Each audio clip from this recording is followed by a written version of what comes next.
ഡൽഹിയിലെ മലിനീകരണ തോത് ഭയാനകമാം വിധം ഉയർന്ന സാഹചര്യത്തിൽ പ്രശ്നം പരിഹരിക്കാൻ അടിയന്തര യോഗം വിളിക്കണമെന്ന് പരിസ്ഥിതി മന്ത്രി ഗോപാൽ റായ് ചൊവ്വാഴ്ച കേന്ദ്രത്തോട് അഭ്യർത്ഥിച്ചു.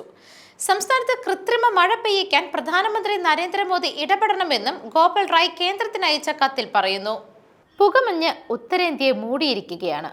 പുകമഞ്ഞിൽ നിന്ന് മുക്തി നേടാനുള്ള ഏക പരിഹാരം കൃത്രിമ മഴയാണ്. ഇതൊരു മെഡിക്കൽ എമർജൻസിയാണെന്നും മാധ്യമങ്ങളോട് സംസാരിക്കവേ മന്ത്രി പറഞ്ഞു. പ്രധാനമന്ത്രി മോദി ഇടപെടണം. പ്രവർത്തിക്കേണ്ടത് അദ്ദേഹത്തിന്റെ ധാർമ്മിക ഉത്തരവാദിത്തമാണ്. മലിനീകരണം നിയന്ത്രിക്കാൻ കേന്ദ്രം നടപടികൾ സ്വീകരിക്കണമെന്നും മന്ത്രി കൂട്ടിച്ചേർത്തു. ഓഗസ്റ്റ്, സെപ്റ്റംബർ, ഒക്ടോബർ മാസങ്ങളിലായി 4 കത്തുകൾ അയച്ചിട്ടും കൃത്രിമ മഴ പെയ്യിക്കുന്നതിനെ കുറിച്ച് ഒരു യോഗം പോലും വിളിച്ചിട്ടില്ല എന്ന് കേന്ദ്ര പരിസ്ഥിതി മന്ത്രി ഭൂപേന്ദ്ര യാദവിനെതിരെയും ഗോപാൽ റായ് ആരോപണം ഉന്നയിച്ചിട്ടുണ്ട്.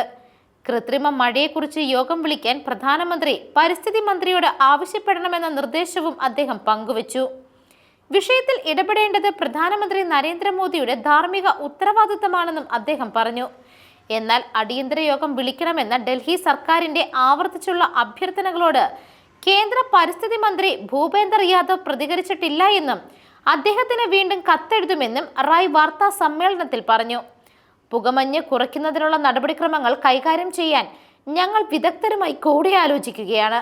പരിഗണനയിലുള്ള പരിഹാരങ്ങളിലൊന്ന് കൃത്രിമ മഴയാണ്. ഇതുവഴി മലിനീകരണം കുറയ്ക്കാനും വായു ശുദ്ധീകരിക്കാനും കഴിയുമെന്നും റായ് പറഞ്ഞു.